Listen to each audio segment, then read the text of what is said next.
김원구 전 대구지방국세청장님 나오셨습니다. 안녕하십니까? 예, 안녕하세요. 각오를 좀 말씀해 주십시오. 각오. 앞으로 이 코너를 어떻게 운영해 가실 생각이신지, 무엇을 어떻게 하실 생각이신지. 제일 중요한 거는 우리 국민들의 관심이죠. 이 국민들이 도와주셔야만 이 코너가 성공할 수도 있습니다. 그거는 각오가 아니고 당부 이런 거 아닙니까? 본인의 각오. 예. 지금 한 7개월째 하고 있는데요. 저희들이 이미 이 재산을 완전히 모조리 다 찾을 때까지 예. 하여튼 최선을 다해서 모조리다. 하겠습니다. 더 이상 없는 것 같다라고 하는 순간까지. 그렇습니다. 네. 모조리 다 찾겠다는 각오. 이게 이제 그런데 워낙 힘드니까 그죠? 물론 큰 줄거리는 계속 직접 찾아가시겠지만은 제보도 필요하고 그죠? 네. 검찰만으로 이게 될까요? 검찰만으로는 절대 어렵다고 봅니다. 왜 어렵다고 생각하시는지, 그리고 그렇기 때문에 이제 저희가 이 코너를 마련했거든요. 검찰만으로는 어려울 것이다. 왜 어렵다고 생각하십니까? 검찰은 이제 수사권을 행사하는 과정에서 예. 그 비사실이 있는 사람들한테 조사를 통해서 그렇죠. 조사를 하죠. 그런데 이 부분들은 대부분 금융과 그 기업들이 연결되어 있고요. 그렇죠. 또 금융을 또 은닉하는 게 해외에 또 은닉되어 있기도 하고 해서 검찰은 사실 이런 일을 주로 하는 데가 아니죠. 전문기관이 아니다. 예, 먼저 국세청이라든지 금융감독원이라든지 이런 곳에서 먼저 이거를 찾고 마무리를 하는 것이 검찰이라고 보면 되는 겁니다. 그러니까 검찰이 돈을 다 찾을 것이다라고 생각하고 신경 끄면 안 된다는 거죠. 그렇습니다. 네. 그러니까 이건 사실은 돈을 추적하는 전문가는 따로 있고 그분들도 실제로 공익제보, 현재 교민들 또는 이야기를 들었던 사람들 혹은 뭐 그런 걸 본 적이 있는 사람들의 도움도 절실히 필요하신 거죠. 그렇습니다. 예. 자, 그러면 오늘은 이 시간은 앞으로 어떤 일을, 어떤 부분을, 어떤 재산을 추적하게 될지 큰 틀에서 한번 요약을 해볼 생각입니다. 이런 얘기를 들어보시고 저 분야라면 혹은 저 지역이라면 나도 듣거나 보거나 한 게 있다 하시는 분들은 저희 방송이 또 국제적으로 많은 분들이 듣고 계시기 때문에 방송을 들으신 분들 도움을 절실히 저희가 요청하는 바이고, 자, 최순실 재산은 얼마나 될까요? 이런 얘기를 많이 들어보셨겠지만. 사실 이 최순실 재산이 얼마가 될지에 대한 질문을 많이 받습니다. 그런데 이 질문은 저는 상당히 우문이라고 생각을 합니다. 네. 지금 현재는 이 찾고 있는 단계고요. 그리고 부동산이라든지 또 금융 형태로 펀드나 기업의 지분 형태로 들어가 있는 경우에는 이 전체적인 평가가 필요하지 않습니까? 그래서 이 평가를 하지 않고 사실 이거 평가가 다 돼 가지고 얼마가 된다고 우리가 확정을 할 수 있으면 이 조사가 더 이상 필요가 없는 상태가 되겠죠. 그런데 대부분 이 부분을 많이 묻는데 이거는 다 확정이 되고 난 뒤에라야 저희들이 말씀드릴 수가 있겠습니다. 모른다고 하시고 혹시 박근혜 최순실 일가 관련하여 물론 뭐 합법적이고 정상적인 재산도 당연히 있겠습니다만 우리가 생각하는 이제 불법적으로 축제된 부분 그런 거를 이렇게 조사하시면서 어떤 특징 같은 걸 발견하신 게 있습니까? 공통된 특징은 보면 이분들이 그동안의 재산 형성 과정에서 어떤 특별한 그 직업이라든지 사업이라든지 이런 것을 통해서 재산을 형성한 흔적이 없는데 지금 보니까 흔적이 없다. 지금 나타난 것은 여러 군데서 지금 엄청난 재산들이 형성되어 있다는 것을 저희들이 확인할 수 있었습니다. 그 재산을 도대체 어떻게 만들었냐 이거죠. 그렇죠. 예. 뭐 예를 들어서 그 재벌들 물론 그 과정이 투명하지 않거나 혹은 불법적이거나 권력하고 결탁한 부분이 있지만 저런 사업에서 돈을 벌었구나 알 수는 있는데 이 일가의 공통된 특징은 직업이 없다는 거죠. 그렇습니다. 딱히 돈은 많은 것 같다는 거죠. 그러니까 의심을 할 수밖에 없는 거죠. 그렇습니다. 자, 그러면 모든 게 그렇듯이 종잣돈이라는 게 있지 않습니까? 그렇죠. 예. 출발이라는 게 있지 않습니까? 이 종잣돈은 어디서부터 시작됐다 이렇게 보십니까? 지금 그 당시에 여러 정황을 가지고 판단해보고 또 주변의 이야기를 들어보면 최초에 이분들이 그 최태민 씨가 은평구에서 새방에서 시작했다고 하지 않습니까? 지독하게 가난했다는 게 그 당시 가족들의 이야기입니다. 네. 예. 그런데 어느 날 갑자기 엄청나게 좋은 대저택으로 이사를 가고 또 뭐 많은 땅을 가지고 사설 금고에 엄청난 재산이 들어있고 또 빌딩을 소유하게 되고 네. 그래서 이분들이 그 재산은 어딘가 하고 저희들이 계속 추적 중에 있는데요. 특정 시점에 갑자기 이렇게 된 거죠. 예, 네. 그 특정 시점이 구국봉사단을 만드는 그 시점하고 비슷한데요. 그리고 그 해외에 가보니까 해외에서는 이 박정희 정권 자금들 그 프레이저 보고서에 나오는 자금들하고 연계되어 있는 정황들도 많이 드러나고 있습니다. 그렇군요. 그러니까 구국봉사단이라는 것을 최태민 씨가 그 수장으로 활동하기 시작한 시점 그리고 미국의 프레이저 보고서에 박정희 비자금의 실체가 확인된 적이 있는데 저희가 아니라 미국 의회가 조사를 해서 밝힌 보고서죠. 근데 그 비자금과 연결된 흔적들을 해외 조사 과정에서 많이 발견했다. 네. 구체적으로는 앞으로 이제 저희가 여러 편으로 나눠서 할 거기 때문에 예를 들면 뭐 프레이저 보고서 편 따로 다음에 그때 아주 구체적으로 말씀을 드리겠고 지금 현재 국세청이 이 관련 의혹들을 조사를 하기 시작했다고는 하죠. 네, 지금 그 하기 시작했다고는 하는데요. 지금 그 부분에 대해서는 제가 의문이 좀 드는 게 국세청이 할 수 있는 그 부가제척 기관이라는 게 있어요. 조사를 할 수 있는 기관. 형사법에서는 공소시효라고 하죠. 그 국세청에서도 조사를 할 수 있는 기간이 정해져 있는데 비슷한 부가제척 기간입니다. 그 기간이 5년이고 조세범 처벌법에 의하더라도 10년까지 연장할 수밖에 없습니다. 예. 그래서 사실 그 저희들이 재산 근원까지 찾아가려면 국세청이 할 수 있는 범위가 한계가 있죠. 종잣돈을 찾을 수가 없군요. 그렇습니다. 그 이후 그 존속단이 어떻게 불어났는가 하는 과정을 일부 찾을 수 있지만 그렇습니다. 지금은 이제 이 뿌리부터 찾아가 보자는 게 저희 프로젝트니까요. 예. 자, 그러니까 국세청도 특별법이 제정되거나 따로 뭔가 특별한 규정이 마련되지 않으면 현재로서는 종잣돈을 찾기 어렵다. 예, 그렇게 말씀드리고 그러나 저희는 한번 시도해 보겠다는 겁니다. 그리고 구국봉사단도 말씀하셨는데 구국봉사단 이후에 유경재단도 자주 등장하지 않습니까? 그렇습니다. 유경재단의 흔적들도 있습니까? 예, 유경재단 흔적은 뭐 사회 문제까지 일으켜 가면서 그 가족들까지 재산 다툼을 했다는 거 아닙니까? 그러면서 5천 살인 사건이 생긴 거죠. 네. 그래서 그런 부분들을 속엔 다 돈이 들어 있습니다. 사실은 그 갈등의 핵심은. 예, 그렇습니다. 그래서 지금도 뭐 재수사를 해야 된다고 하지만 그 돈을 받으러 나갔다가 뭐 그런 사고가 일어났다고 지금 짐작을 하고 있지 않습니까? 네. 그 사고 뭐 이거 말씀하시니까 제가 잠깐 짧게 언급하자면 5천 살인 사건의 공식적인 발표로는 두 사촌 간의 돈 문제로 이제 그런 일이 벌어졌다는 것이고 제가 뭐 주진우 기자가 오랫동안 취재한 바로는 그게 아니라 어떤 돈을 받으려고 하는 어떤 돈을 받으려고 했던 약속된 과정에서 그 끝에 이런 살인 사건이 일어났다고 저희는 알고 있습니다. 네, 저도 그렇게 듣고 있습니다. 예, 뭐 이건 또 다른 주제니까 엄청나게 큰 주제니까 다른 코너에서 다뤄보기로 하고 그런 말씀하신 거죠. 네, 그렇습니다. 결국 돈 때문에 벌어진 일이다.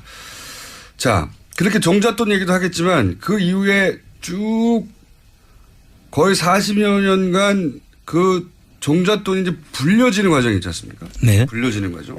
여기서 이제 해외에 각종 페이퍼 컴퍼니들이 등장하고 뭐 독일이 등장하고 하지 않습니까? 그렇습니다.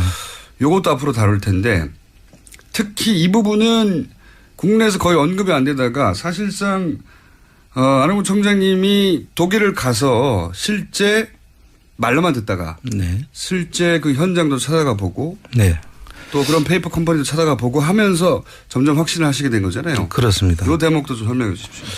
저희들이 이제 독일을 간 게 아마 올해 연초인데요. 네. 참고로 자비로 추적 중이십니다.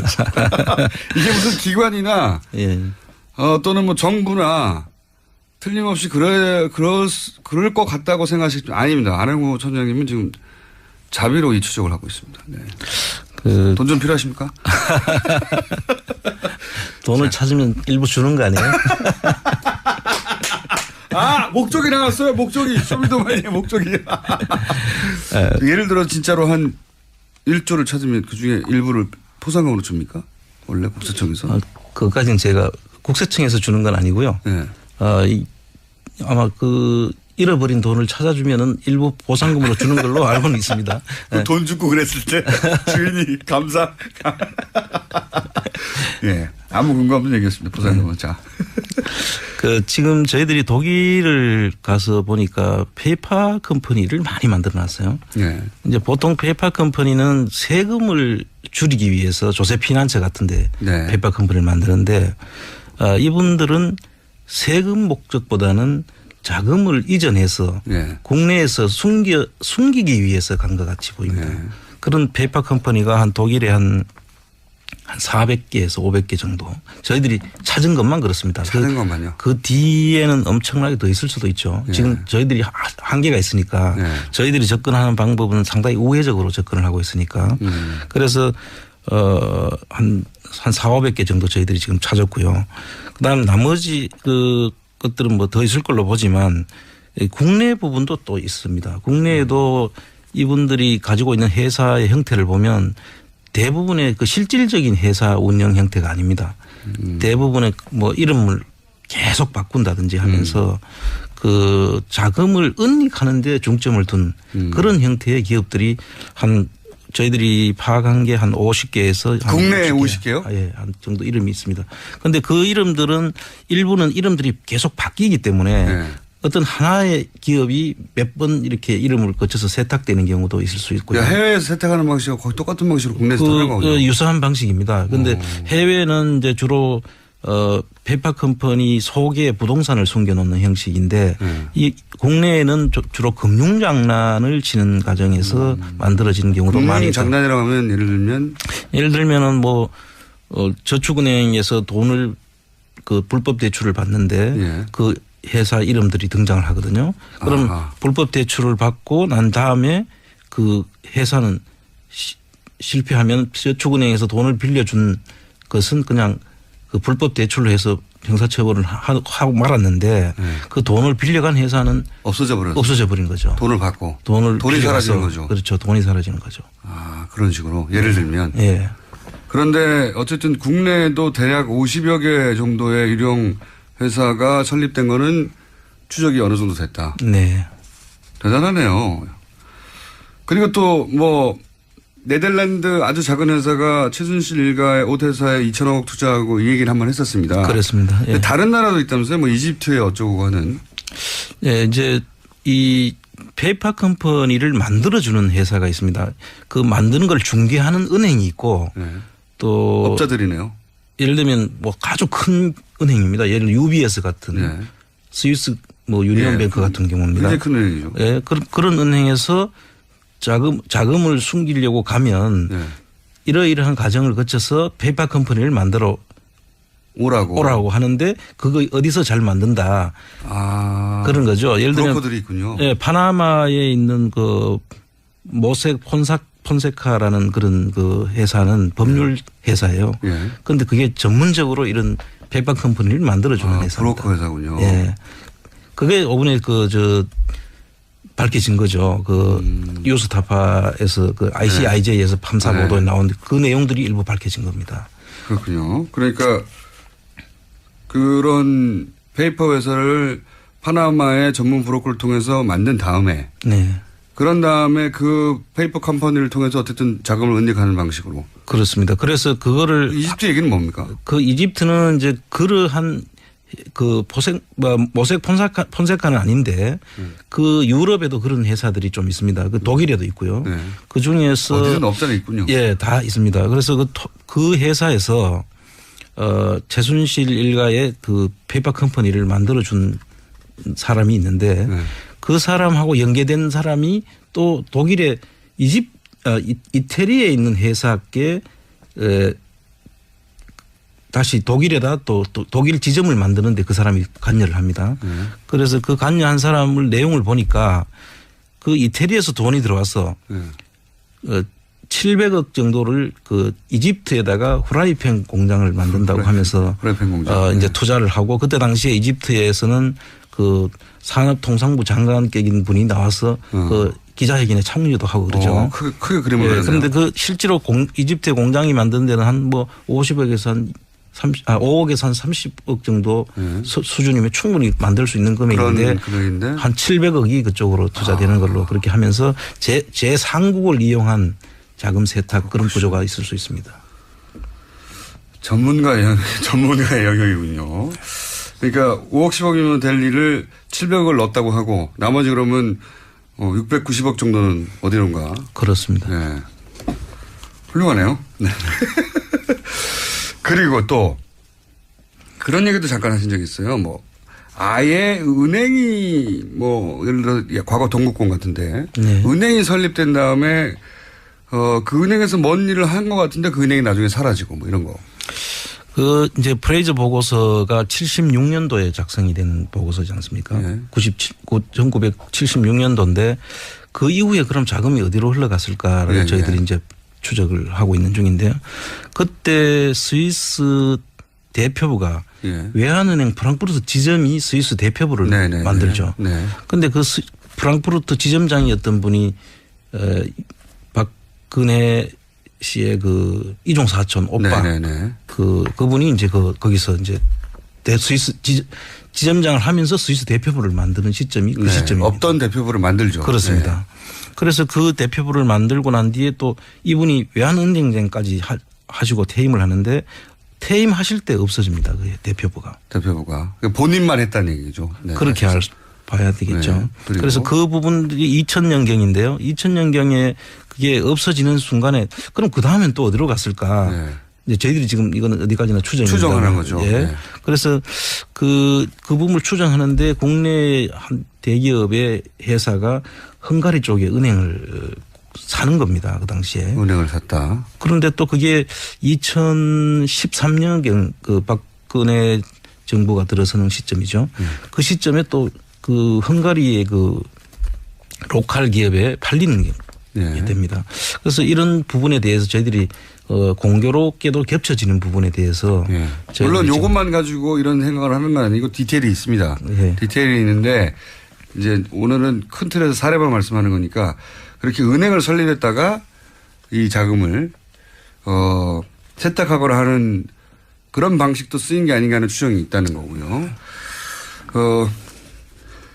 예를 들어서 아까 말씀하신 페이퍼 컴퍼니 또는 뭐 은닉 재산에 관련된 정보들은 기본적으로 자비로 하시고 조사권이 없는데 그러면 여태까지는 이 내용들을 어떻게 파악해 오신 겁니까?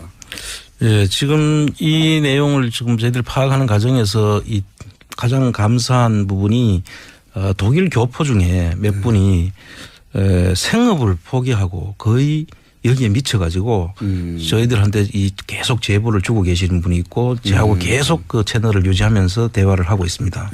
그러니까 역시 그 현재 오래 사신 분들이 그 현재 사정이 가장 밝으니까. 그렇습니다. 그 기업을 설립하는 과정부터 폐업하면은 어떤 결과가 있는지 또 하는 데는 이름들이 어떻게 되는지와 그런 부분들을 다 아는 분들이죠. 독일의 절차를 정확하게 아는 분들이. 그렇죠. 네. 그래서 이런 분들의 헌신적인 도움이 있었고 또 독일에만 있는 그 머니하우스라는 제도가 있습니다. 그 머니하우스 제도를 저희들이 100분 활용을 한 거죠. 머니하우스라는 것은 기업이 설립이 되면 기업 설립을 해서 등기를 하게 되는데요. 그 등기소하고 연결이 돼 가지고 그 이게 사이트로 만들어져 있습니다. 그 언제 설립을 했고 언제 청산이 되고 그의 주주들은 몇 분이 있고. 우리도 그런 건 있지 않습니까? 그런데 저희들이 그 사이트가 없죠.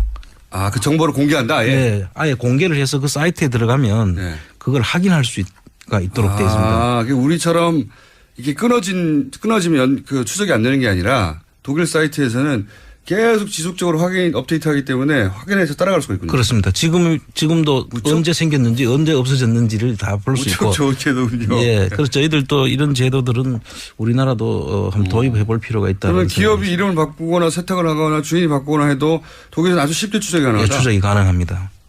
그 우리나라에는 이런 제도가 없는데 독일에는 최순실 씨가 아마 이걸 몰랐던 것 같아요. 몰랐거나 인터넷이 나오기 전에 시작한 수법이어서. 그렇죠. 네, 인터넷이 나오고 난 다음에 그게 아주 쉬워지면서 이게 이제 꼬리가 잡히기 시작하는 거 아닙니까? 그렇습니다.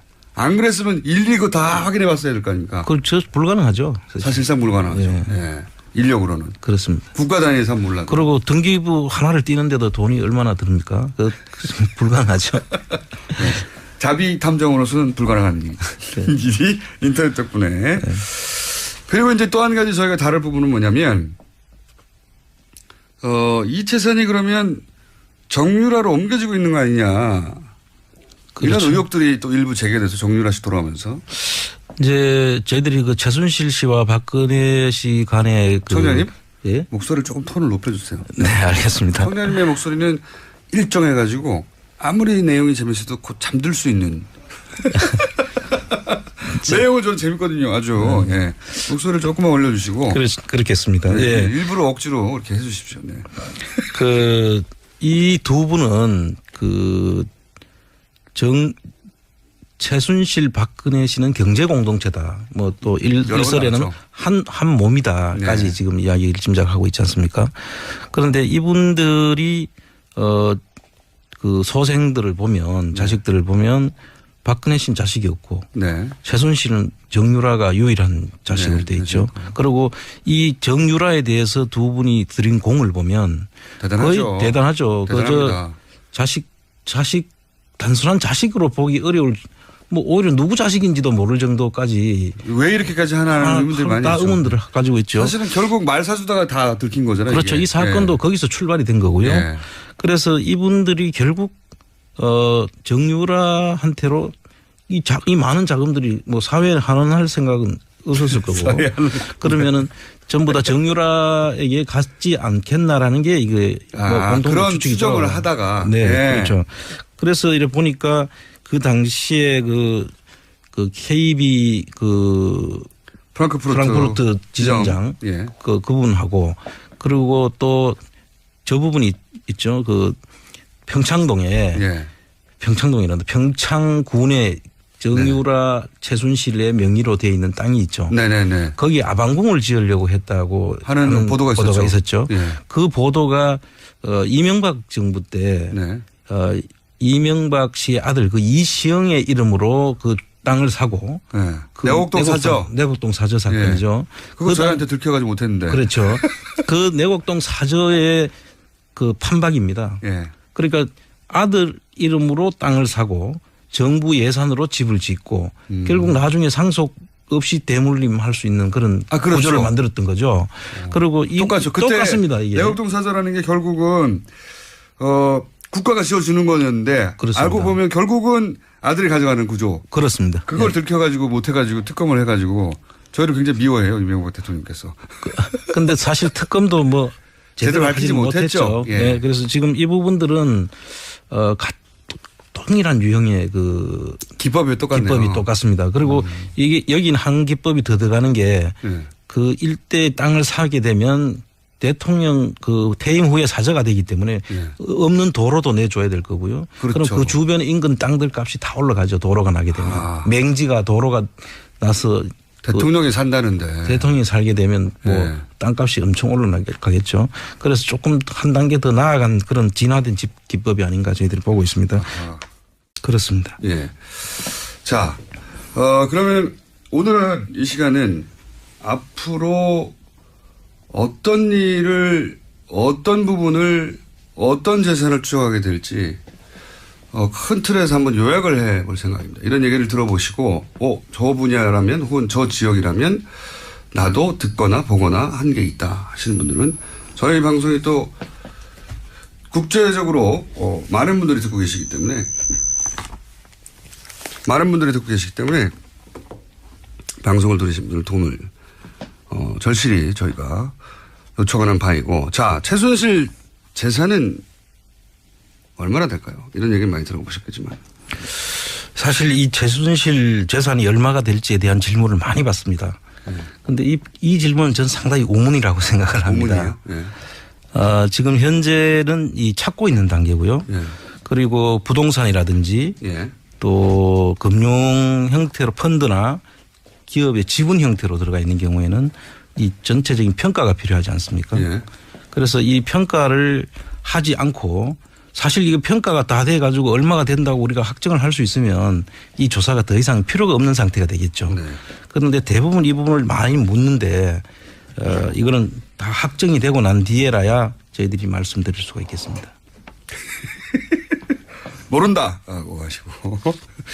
혹시 박근혜 최순실 일가 관련하여 물론 뭐 합법적이고 정상적인 재산도 당연히 있겠습니다만 우리가 생각하는 이제 불법적으로 축제된 부분 그런 거를 이렇게 조사하시면서 어떤 특징 같은 걸 발견하신 게 있습니까? 공통된 특징은 보면 이분들이 그동안의 재산 형성 과정에서 어떤 특별한 그 직업이라든지 사업이라든지 이런 것을 통해서 재산을 형성한 흔적이 없는데 지금 보니까 흔적이 없다. 지금 나타난 것은 여러 군데서 지금 엄청난 재산들이 형성되어 있다는 것을 저희들이 확인할 수 있었습니다. 그 재산을 도대체 어떻게 만들었냐 이거죠. 그렇죠. 뭐 예를 들어서 그 재벌들 물론 그 과정이 투명하지 않거나 혹은 불법적이거나 권력하고 결탁한 부분이 있지만 저런 사업에서 돈을 벌었구나 알 수는 있는데 이 일가의 공통된 특징은 직업이 없다는 거죠. 그렇습니다. 딱히 돈은 많은 것 같다는 거죠. 그러니까 의심을 할 수밖에 없는 거죠. 그렇습니다. 자, 그러면 모든 게 그렇듯이 종잣돈이라는 게 있지 않습니까? 그렇죠. 출발이라는 게 있지 않습니까? 이 종잣돈은 어디서부터 시작됐다 이렇게 보십니까? 지금 그 당시에 여러 정황을 가지고 판단해보고 또 주변의 이야기를 들어보면 최초에 이분들이 그 최태민 씨가 은평구에서 새방에서 시작했다고 하지 않습니까? 지독하게 가난했다는 게 그 당시 가족들의 이야기입니다. 그런데 어느 날 갑자기 엄청나게 좋은 대저택으로 이사를 가고 또 뭐 많은 땅을 가지고 사설 금고에 엄청난 재산이 들어있고 또 빌딩을 소유하게 되고 그래서 이분들이 그 재산은 어딘가 하고 저희들이 계속 추적 중에 있는데요. 특정 시점에 갑자기 이렇게 된 거죠. 그 특정 시점이 구국봉사단을 만드는 그 시점하고 비슷한데요. 그리고 그 해외에 가보니까 해외에서는 이 박정희 정권 자금들 그 프레이저 보고서에 나오는 자금들하고 연계되어 있는 정황들도 많이 드러나고 있습니다. 그렇군요. 그러니까 구국봉사단이라는 것을 최태민 씨가 그 수장으로 활동하기 시작한 시점 그리고 미국의 프레이저 보고서에 박정희 비자금의 실체가 확인된 적이 있는데 저희가 아니라 미국 의회가 조사를 해서 밝힌 보고서죠. 근데 그 비자금과 연결된 흔적들을 해외 조사 과정에서 많이 발견했다. 구체적으로는 앞으로 이제 저희가 여러 편으로 나눠서 할 거기 때문에 예를 들면 뭐 프레이저 보고서 편 따로 나오면 그때 아주 구체적으로 말씀을 드리겠고 지금 현재 국세청이 이 관련 의혹들 조사를 한원구 전 대구지방국세청장님 나오셨습니다. 안녕하십니까? 예, 안녕하세요. 각오를 좀 말씀해 주십시오. 각오. 앞으로 이 코너를 어떻게 운영해 가실 생각이신지 무엇을 어떻게 하실 생각이신지. 제일 중요한 거는 우리 국민들의 관심이죠. 이 국민들이 도와주셔야만 이 코너가 성공할 수도 있습니다. 그거는 각오가 아니고 당부 이런 거 아닙니까? 본인의 각오. 지금 한 7개월째 하고 있는데요. 저희들이 이미 이 재산을 완전히 모조리 다 찾을 때까지 하여튼 최선을 다해서 모조리 다 하겠습니다. 더 이상 없는 것 같다라고 하는 순간까지. 그렇습니다. 모조리 다 찾겠다는 각오. 이게 이제 그런데 워낙 힘드니까 그죠? 물론 큰 줄거리는 계속 직접 찾아가시겠지만은 제보도 필요하고 그죠? 네. 검찰만으로 이게 될까요? 검찰만으로는 절대 어렵다고 봅니다. 그리고 왜 어렵다고 생각하시는지, 그리고 그렇기 때문에 이제 저희가 이 코너를 마련했거든요. 검찰만으로는 어려울 것이다. 왜 어렵다고 생각하십니까? 검찰은 이제 수사권을 행사하는 과정에서 예. 그 피사실이 있는 사람들한테 조사를 예. 통해서 그렇죠. 조사를 하죠. 그런데 이 부분들은 대부분 금융과 그 기업들이 연결되어 있고요. 그렇죠. 또 금융을 또 은닉하는 게 해외에 또 예. 은닉되기도 하고 해서 검찰은 사실 이런 일을 주로 하는 데가 아니죠. 전문기관이 아니다. 예, 먼저 국세청이라든지 금융감독원이라든지 이런 곳에서 먼저 이거를 찾고 예. 마무리를 하는 것이 검찰이라고 보면 되는 겁니다. 그러니까 검찰이 이 돈을 다 찾을 것이다라고 생각하고 신경 끄면 안 된다는 거죠. 그렇습니다. 네. 그러니까 이건 사실은 돈을 추적하는 전문가는 따로 있고 그분들도 실제로 공익제보, 현재 교민들 또는 이야기를 들었던 사람들 혹은 뭐 그런 걸 본 적이 있는 사람들의 도움도 절실히 필요하신 거죠. 하기 시작했다고는 하죠. 네, 지금 하기 시작했다고는 하는데요. 지금 그 부분에 대해서는 제가 의문이 좀 드는 게 국세청이 할 수 있는 그 부가제척기관이라는 게 있어요. 조사를 할 수 있는 기관. 형사법에서는 공소시효라고 하죠. 그 국세청에서도 조사를 할 수 있는 기간이 정해져 있는데 비슷한 거. 부가제척 기관입니다. 그 기간이 5년이고 조세범 처벌법에 의하더라도 10년까지 연장할 수밖에 없습니다. 예. 그래서 사실 저희들이 재산 근원까지 찾아가려면 네. 국세청이 할 수 있는 범위가 한계가 있죠. 종잣돈을 찾을 수가 없군요. 그렇게. 그렇습니다. 그 이후 그 존속단이 어떻게 불어났는가 하는 과정을 일부 찾을 수 있지만. 그렇습니다. 지금은 이제 이 뿌리부터 찾아가 보자는 게 저희 프로젝트니까요. 예. 자, 그러니까 국세청도 특별법이 제정되거나 따로 뭔가 특별한 규정이 마련되지 않으면 현재로서는 종잣돈을 찾기 어렵다. 예, 그렇게 말씀드리고. 그러나 저희는 한번 시도해 보겠다는 겁니다. 그리고 구급봉사단도 말씀하셨는데 구급봉사단 이후에 유경재단도 자주 등장하지 않습니까? 그렇습니다. 유경재단의 흔적들도 있습니까? 예, 유경재단 흔적은 뭐 사회 문제까지 일으켜가면서 예. 그 가족들까지 재산 다툼을 했다는 거 아닙니까? 그러면서 5천 살인 사건이 생긴 거죠. 네. 그래서 그런 부분들을 속엔 다 돈이 들어 있습니다. 사실은 그 근저에. 갈등의 핵심은. 예, 그렇습니다. 그래서 지금도 뭐 재수사를 해야 된다고 하지만 그 돈을 받으러 나갔다가 뭐 그런 사고가 일어났다고 지금 짐작들 그렇죠. 하고 있지 않습니까? 네. 그 사고 뭐 이거 말씀하시니까 제가 잠깐 짧게 언급하자면 오촌 살인 사건의 공식적인 발표로는 두 사촌 간의 돈 문제로 이제 그런 일이 벌어졌다는 것이고 제가 뭐 주진우 기자가 오랫동안 취재한 바로는 그게 아니라 어떤 돈을 받으려고 하는, 예, 어떤 돈을 받으려고 했던 약속된 과정에서 그 끝에 이런 살인 사건이 예, 일어났다고 저희는 알고 있습니다. 네, 저도 그렇게 듣고 있습니다. 예, 뭐 이건 또 다른 주제니까 엄청나게 큰 주제니까 다른 코너에서 다뤄보기로 하고 그런 말씀하신 거죠. 네, 그렇습니다. 결국 돈 때문에 벌어진 일이다. 자, 그렇게 종잣돈 얘기도 하겠지만 그 이후에 쭉 거의 40여 년간 그 종잣돈이 이제 불려지는 과정이 있지 않습니까? 네. 불려지는 과정. 여기서 이제 해외에 각종 페이퍼 컴퍼니들이 등장하고 뭐 독일이 등장하고 하지 않습니까? 그렇습니다. 이것도 앞으로 다룰 텐데 특히 이 부분은 국내에서 거의 언급이 안 되다가 사실상 안홍구 청장님이 독일을 가서 실제 말로만 듣다가 네. 실제 그 현장도 찾아가 보고 네. 또 그런 페이퍼 컴퍼니도 찾아가 보고 하면서 점점 확신을 하시게 된 거잖아요. 그렇습니다. 이 대목도 좀 설명해 주십시오. 저희들이 이제 독일을 간 게 아마 올해 연초인데요. 네. 연초에 참고로 자비로 추적 중이십니다. 이게 무슨 기관이나 예. 또는 뭐 정부나 틀림없이 그럴 것 같다고 생각하시죠. 아닙니다. 안홍구 청장님은 지금 자비로 이 추적을 하고 있습니다. 네. 돈 좀 필요하십니까? 돈을 찾으면 일부 주는 거 아니에요?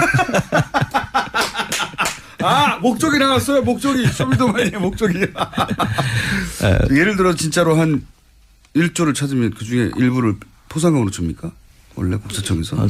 그것까지는 제가 국세청에서 주는 건 아니고요. 네.